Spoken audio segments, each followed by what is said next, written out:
Last 6 months చూసుకుంటే కనుక Paytm bank మీద కానీ, అలాగే పేటీఎం ఫైనాన్షియల్ ఇన్స్టిట్యూషన్ మీద కానీ, బ్యాంక్ ఆఫ్ బరోడా మీద కానీ, అలాగే ఐఐఎఫ్ఎల్, సో ఇలాగ కొన్ని బ్యాంక్స్ మీద, నాన్ బ్యాంకింగ్ ఫైనాన్షియల్ ఇన్స్టిట్యూషన్ మీద అయితే రిస్ట్రిక్షన్స్ ఇంపోజ్ చేస్తుంది.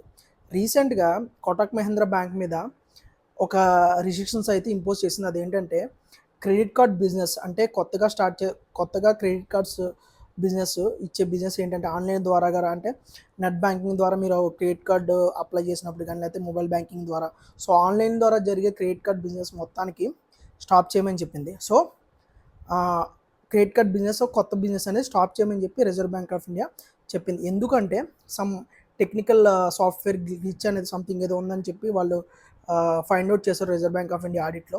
సో అందుకని చెప్పేసి ఈ బిజినెస్ మీద అయితే రిస్ట్రిక్షన్స్ ఇంపోజ్ చేసింది. సో ఇలాంటి ఫైనాన్షియల్ న్యూస్ కోసం ఛానల్ అయితే సబ్స్క్రైబ్ చేయండి, మీ ఫ్రెండ్స్ అండ్ ఫ్యామిలీ మెంబర్కి షేర్ చేయండి. Thank you.